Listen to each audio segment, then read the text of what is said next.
Okay, so this is the second day that we focus in on quadratic transformations. To recap, we're going to go over the basic setup and what each piece of the transformation means. But then today we're going to focus on, can you physically transform the quadratic equation yourself? So let's dive right in. The first things first is the negative. So if the a value, or the whatever's in front of a, let me break it down for you. If whatever in front of a is positive, that means my quadratic formula, or my quadratic equation, my function, is going to point upward. Think of it like positive slope means pointing up, whereas negative slope means pointing down. So if a is negative, then that means it's going to point downward. We also call that a reflection. So the technical term is reflection over the x. Either way, though, if it's positive, it's pointed up. If it's negative, it's pointing down. The a value itself, okay, this is your vertical stretch or compress, like we talked about yesterday. If a is greater than 1, it's a vertical stretch. If a is less than 1, that's a vertical compress. And visually, this is what it looks like. If I vertically stretch something, the quadratic formula, it's like it becomes thinner. If I vertically compress, that means I'm pushing down vertically. It actually is going to look like it gets wider. So think of it that way. The b value we don't see too much in in algebra. It may be something you talk about in algebra 2 or pre-cal. But for now, we're just going to not worry about the horizontal stretch or horizontal compress. What we do worry about are the C and D values. These are your directions. So remember, inside the parentheses is referring to the X, which means left and right. But you have to be careful because it's opposite of what I see. For instance, if it's plus C, it actually, my mind wants to say go to the right, but it actually means go to the left. If it's minus C, my mind wants to go to the left, but it actually means go to the right. So that applies to anything inside the parentheses. I got to think the opposite. Now the D value, this is your Y, so it means up and down. And it is what it is. Like if it's plus D, that means I'm going to go up. If it's minus D, that means I'm going to go down. So that's what we focused in on yesterday, is can you identify what the parts of the transformation equation is? Today, we're going to focus on, can you physically graph it yourself? Because we have to be prepared to physically transform an equation myself on a graph. So this is more or less just like eyeballing it and identifying the graph. So if I look at number 1, 2 things happened. The first thing that happened is the plus 4, which is inside the parentheses, means I'm going to go left or right. Well, since it's plus 4, my mind wants to go to the right, but it actually means go to the left. So we're going to go left 4. The plus 3, which is outside the parentheses, is your D value. That means I'm either going to go up or down. And since it's positive, we're going to go up 3. Okay. Now, what this means on the graph, nothing happens to the graph itself. Like it's going to stay looking like this. It's not going to get wider. It's not going to get thinner.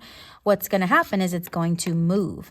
Now, to be more accurate, I want to move the vertex, which is this minimum. Okay.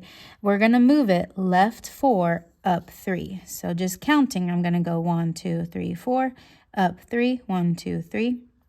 So there's where my vertex lands, and I want the graph to be identical. So it's relatively just like a sketch kind of thing. It's still going to be pointing up, and that's just a rough sketch. Obviously not. If I want to be very accurate, then I can look at which points go where, but we're just kind of eyeballing it. So the graph itself just moved left 4, up 3. So let's look at it in a different way. So if I look at number 2, okay, 3 things happen. 2, which is the A value, is a vertical stretch or compress. And since it's greater than 1, it's a vertical stretch. So what's going to happen is my graph is going to look like it gets thinner, okay, stretching vertically. Other things that happen is this minus 2, since it's inside the parentheses, I want to say to the left, but it actually means the opposite. So I'm actually going to go to the right 2. And then the Y value, which is this minus 5, the D, is going down 5. So visually, let's move it. So physically, let's move it. I'm going to put my pencil on the vertex, and I'm going to go right 2, down 5. 1, 2, 3, 4, 5. So that's where my vertex is going to land. Okay. Now the graph itself is, I want it to look a little different, which means it's not going to look the same width. It's actually going to stretch. So it's going to look a little thinner. And again, this is just eyeballing. This is not, we can dive into like getting accurate points on the last few questions, how I can do that. But for now, I'm just kind of eyeballing it. And obviously it would extend higher, but as long as it looks like it got relatively thinner. If I look at number 3, 3 things happened. The negative out in front, because so far we've seen positive where they're pointing up. The negative implies a reflection over the x, which means it's just going to point down. Okay. So it's going to flip over. The +3 inside the parentheses, yes, means in my mind means to the right, but it actually is the opposite. So we're going to go left 3. And then the -4, which is the d value, means we're going to go down 4. So physically, let's see where the vertex moves. So we're going to go left 3, 1, 2, 3, and then down 4, 1, 2, 3, 4. And what you notice too is the negative means my graph is actually going to flip over. So it's actually going to point downward instead of up. It may not look identical, and I guess we can go into more accuracy about like where the points need to go, but this is just focusing on what's physically happening. If I look at number 4, okay, 3 things happen. The negative, which implies that it's going to point downwards, okay, it's going to reflect over the x. The 1/2 is less than 1, the a value, so it's going to be a vertical compress. That means my graph is actually going to look like it gets wider. And then the +5, since there's no set of parentheses, the +5 is the d value, which means it's going to go up 5. Okay, so first things first, we want to physically move the vertex. So the only direction it tells me to move is go up 5. Okay, now 2 things happened here. It's going to flip over, so now it's going to point downward, but then I want it to look wider because it's a vertical compress, which means pushing down on it's going to make it look wider. And you can go into details about how wide, but we're going to focus on just physically making it look wider. Okay. And then we'll talk more about how we can get an accurate like summation of where, how much wider it gets, but later on. Number 5. So 7, -2, and -5. So the 7 out in front is your a value. Since it's greater than 1, that's a vertical stretch, which means it's going to look thinner. The -2 inside the parentheses means we're going to go right 2. And then the -5 means we're going to go down 5. So let's physically move it. We're going to go right 2, down 5. That's where my vertex lands. It's still going to point upward because it's still positive, and then we're going to get vertically stretch. So it's just going to look way thinner. Since it's a large value, it's going to look super thin. And there it is. If I look at number 6, 4 things happen. So the first is the negative. That means it's going to point downward. It's going to flip over to reflect over the x. The 1/5 is less than 1, so that's a vertical compress, which means it's going to look wider. And then the +4 means we're going to go left 4. The -11 means we're going to go down 11. So physically, let's move it. We're going to go left 4, down 11. So 1, 2, 3, 4. 1, 2, 3, 4, 5, 6, 7, 8, 9, 10, 11. So my vertex is now there. This one's a little tough because it's supposed to be pointing down. So because it reflects over, it's a negative now. It's going to point downward instead of up.